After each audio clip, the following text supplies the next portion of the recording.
Le caractère multiethnique de l'aventure minière abitibienne a marqué le paysage de Rouyn-Noranda. En 1931, la population de Rouyn est estimée être la plus diversifiée dans toute la province, après celle de Montréal. Capitale nordique cosmopolite, Rouyn demeurera longtemps un lieu exceptionnel de rencontres culturelles, mais aussi religieuses.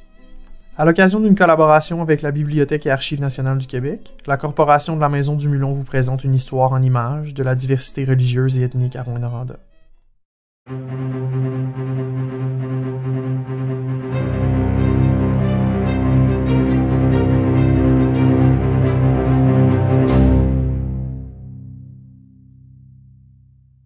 Dès les tout débuts de la ville en 1923, alors que commencent à affluer à Rouyn toutes sortes d'aventuriers attirés par les richesses potentielles du territoire, se trouve déjà en bordure du lac Ossisco une population cosmopolite.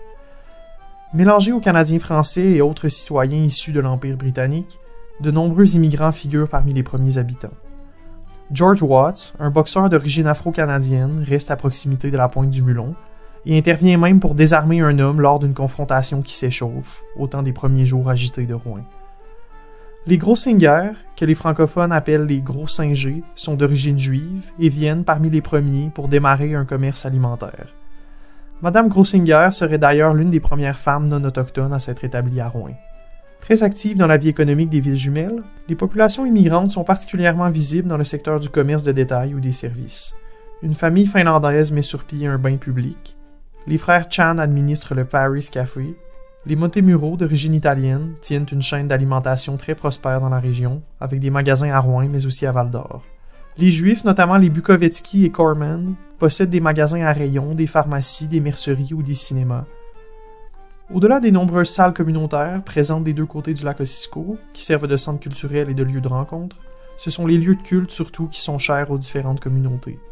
Dans un rayon d'à peine quelques kilomètres, les villes jumelles comptent plusieurs lieux de confession différentes.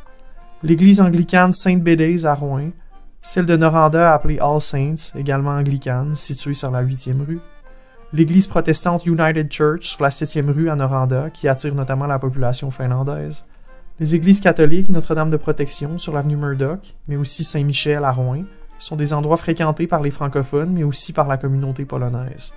La synagogue juive, dont la communauté compte de nombreuses familles, est située sur la 9e rue près du lac. À quelques pas de la synagogue se trouve également le lieu de confession baptiste. Les immigrants sont nombreux à travailler pour la mine Noranda à cette époque, au point où la grève minière de 1934, dont la mobilisation s'effectuera surtout auprès des communautés d'Europe de l'Est, sera appelée la grève des Fros, pour foreigners, c'est-à-dire étrangers. Les communautés d'Europe de l'Est, très tôt dotées de lieux de rencontre communautaires, comme le Ukrainian Labor Temple par exemple, se construisent des lieux de culte au tournant de la décennie de 1950.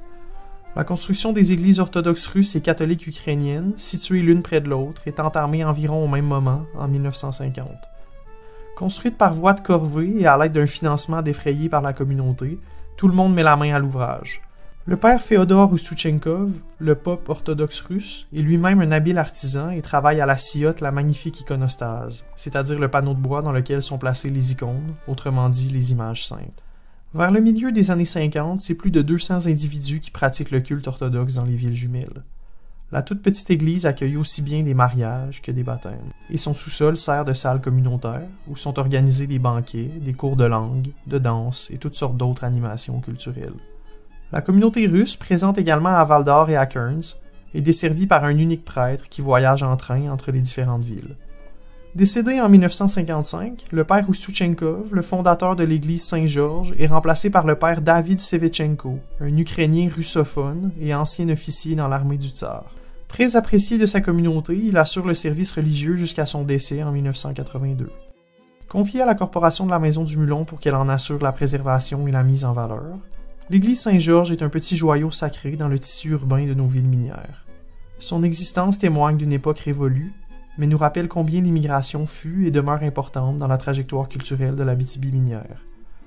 L'église orthodoxe ainsi que son sous-sol sont devenus de très beaux espaces muséaux que vous êtes conviés à visiter en saison touristique auprès de notre équipe de guides animateurs.